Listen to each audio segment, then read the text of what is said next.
At nakulanan pa nga. Baha.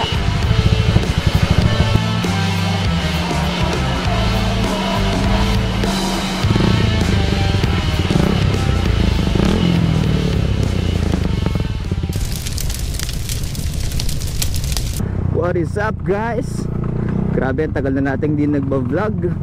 So welcome back to my channel. And ngayon ay wala nang intro no? So ngayon ay pupunta tayo sa gym. And habang papunta tayo dyan, samahan nyo ako syempre. And habang papunta tayo doon ay didiscuss ko ang mga observation ko dito sa ating motor. Dahil siya ay 2 years old na. So grabe ang bilis nung panahon, no? 2 years na agad siya. So ano nga ba yung mga nagbago? Ano yung maganda? And ano yung sa tingin kong humina na ba? Or nabawasan? So tara, discuss natin habang tayo ay nasa daan. Alright, so time check ay 9:15 na, kaya singit diaries na naman tayo. So isa sa commendable dito ay dahil madali siyang isingit kahit medyo malaki siya. Very nimble naman kasi siya. So medyo mabigat pero medyo mataas dahil malapad yung upuan. Pero hindi siya mataas actually, malapad yung upuan. So sanayan lang din, kagaya ng ibang motor. Ang challenging lang, medyo mahaba yung kanyang handlebar. Tsaka meron akong parang protection dito. Yan, so going back, ano ba ang mga matapansin natin dito after 2 years? Syempre may matik na yun, may magbabago sa motor natin, di ba? Wala namang perfectong motor na magiging same lang as long as ginagamit natin, kahit nga di natin gamitin, di ba? So number 1 is syempre yung sa power. Pag-usapan natin, si Gixxer ay from the start ay di naman talaga malakas. So medyo 14 horsepower lang siya na 4-stroke, 2 valves, 5 speed lang. So dati ang top speed natin ay nakaabot pa tayo ng 120, 125. Pero wala pa akong top box nun. Pero naka-exhaust na ako. Pero ngayon siguro mga 10, last time 105, 110 na lang. Parang sagad na yun, hirap na siya. So syempre di naman natin laging gagano kasi kawawa din naman yung motor pag lagi tayo nasa high RPM. So ayun yung isa. Siguro part na rin na medyo bumagal-bagal na siya ay dahil syempre yung mga wear and tear natin na parts. Yan, syempre marami ng gas-gas dyan, marami ng syempre gamit na. And then yung spark plug natin, tingnan natin. After kasi ng vlog na to ay magpapa-maintenance naman tayo kay Sir Noel sa may Taguig. Yan, isa sa mga OG na mechanics. Spark plug natin, air filter, papacheck. Yan nga yung mga usual na mini-maintenance natin. Feeling ko madumi na yung air filter. Tsaka tingnan natin kung pwede pa yung spark plug. Tsaka syempre change oil na din. Lalo kapag gantong tumatanda na yung motor, dapat yung maintenance natin ay regular na talaga.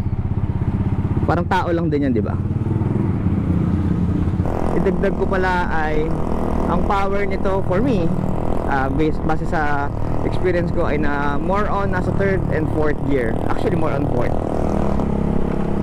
So yun, sa 5th ay katulad ng ibang motor, pag yung last gear nila wala ka naman na talagang masyadong aasahan dun. So dito ay 3rd and 4th din. And sa high RPM, anong nangyayari?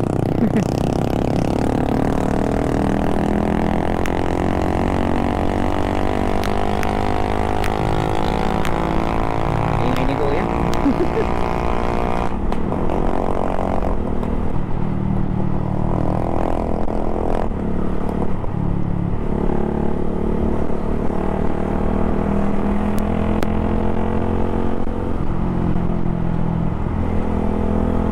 So yan sa power. Next na pag-usapan natin ay gas consumption naman. So marahil ay isipin nyo ay baka lumakas na ganun. So based on my experience, syempre first na naging factor na sa gas natin is yung ating exhaust. Nag full system exhaust tayo. And admittedly ay medyo lumakas siya. Medyo lang naman, hindi naman sobrang lakas. Pero kung i-compare ko siya from that time na nagpalit ako ng full system hanggang ngayon, so yung complete experience natin ay ganun pa rin. So kapag city driving, syempre kahit sa sasakyan or kahit sa anong bigasolina yan, ay matik na mas malakas tayo kapag yung konsumo natin kapag nasa city tayo kasi traffic, yan, maraming hinto katulad nito. Bibilisan mo to si hinto to. So ano ka na naman, tatrattle ka na naman ng tatrattle compared kapag tayo ay mga nasa long rides. So mas tipid pag long rides. Yung first bar ko, yung pinakamalaking bar yung pinakaunang bar, kapag long ride napapaabot ko ng 140 kilometers yon bago siya mawala, bago ko siya maubos. So pag dito sa city ay siguro mga most likely nasa 116 to 120 kilometers. So talaga ang tagal nyo magpapagas kung gusto nyo. Kung sa average naman consumption ay naglalaro ako sa 40 to 45. Again, magastos ako sa gas gumamit. Tsaka ako yung tipo ng nagpapainit talaga sa umaga, tapos kapag katapos ko siyang gamitin ay hindi ko siya pinapatay agad. So syempre dagdag konsumo din yan. So yung style ko ay malakas talaga sa gas. So depende rin yun sa inyo. Tsaka kung naka full system kayo, syempre mas tipid pag stock.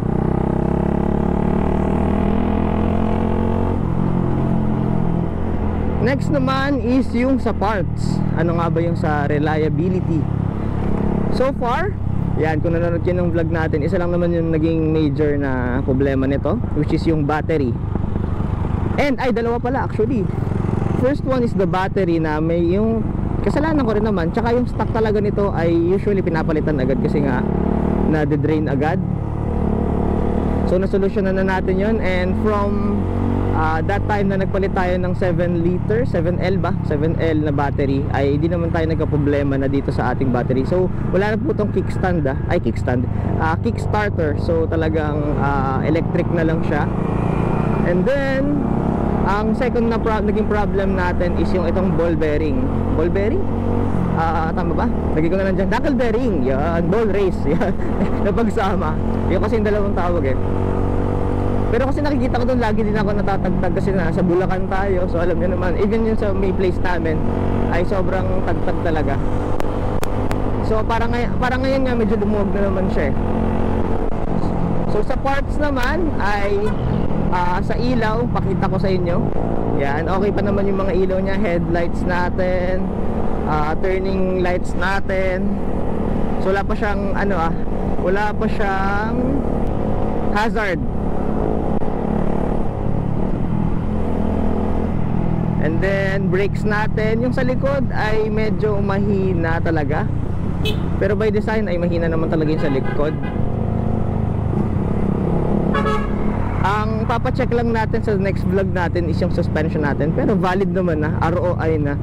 Yung harap natin ay masyado nang malambot. Yung sa likod ay di ko alam kung ano yung tamang settings. Tatanong ko na lang sa kanila. Parang medyo nalalambutan na din ako eh. So suspension, ayun, medyo lumambot. May nakita ko last time sa group, ay yung reklamo niya.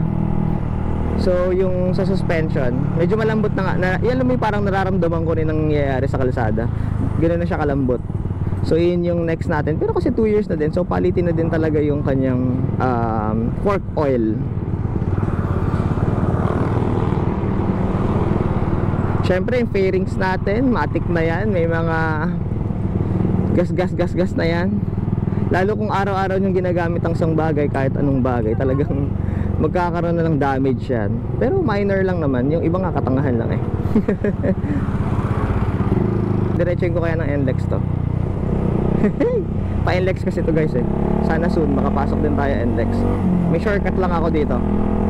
And then going back, so yung top box natin may gas-gas na kasi dati nag-aksidente tayo. And then sa ating exhaust naman ay medyo pagod na yung tunog niya.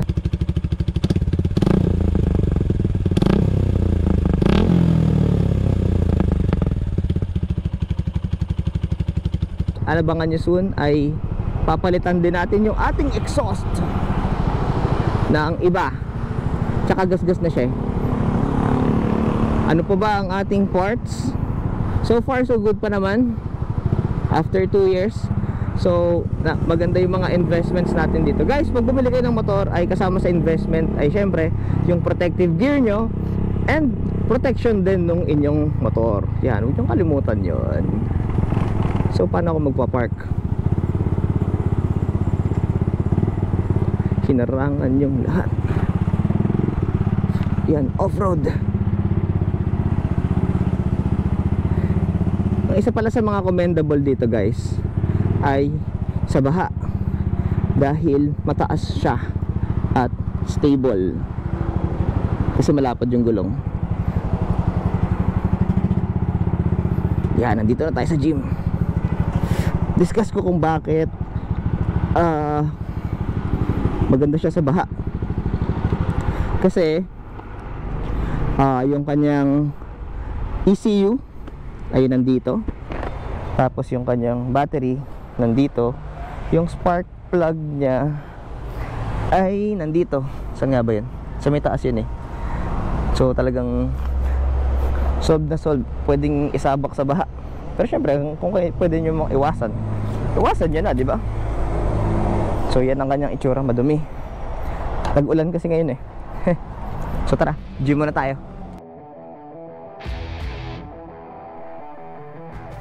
So dahil nawala yung mic natin, i-voice over ko na lang yung mga sinasabi ko dito. So, worth it nga ba ang Suzuki Gixxer 2022 model after 2 years of use? So mga bossing, yes na yes para sa akin as a personal user. Yung reliability, low maintenance, efficient gas consumption, siyempre yun yung favorite natin. Tsaka yung mga parts niya ay madali lang hanapin, and even yung mga aftermarket na forma and syempre safety accessories na din ng motor ay madali lang naman hanapin. And syempre plus points pa na pogi at napapagkamalang big bike. So syempre puring-puri yung motor kasi tayo yung may-ari, pero hindi tayo sponsored Pero based on my personal experience naman talaga ito. So sulit na sulit for the price yung motor. Siyempre, di naman natin sasabihin to na hindi natin personally na-experience yung benefits or yung mga pros, yung advantages ng motor. Paidagdag ko nga pala guys, sa mga parts ay yung ating gulong and mags. So yung mags natin ay so far ay matibay naman. And wala pa tayong bengkong so far sa dami ng nasaldakan nating lubak. And then yung gulong natin ay makapal pa rin, relatively makapal pa din for 2 years. Pero ang auto ko ay nasa 18 pa lang. Pero kasi madalas akong mag-rev match saka mag-engine brake, so medyo malakas din sa gulong yun.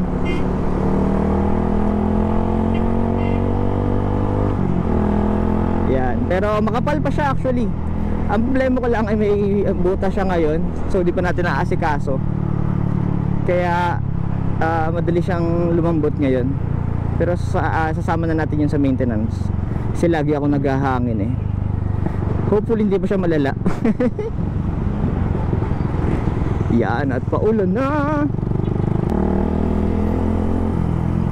So dito na natin tapusin ang ating vlog guys. Thank you for watching, and sana ay nag-enjoy kayo and may napulot kayo informations. So please do like and subscribe for more contents like this, lalo na pang motor, travel, and actually for Gixxer users. Yan. So kung may mga suggestions kayo or topics na gusto nyo pag-usapan natin, comment down below lang. And kung di ka pa nakasubscribe, please do subscribe, bossing. So yan, goodbye and thank you for watching. God bless guys, and ride safe. This is Kenya Travel. Natamad mag-vlog.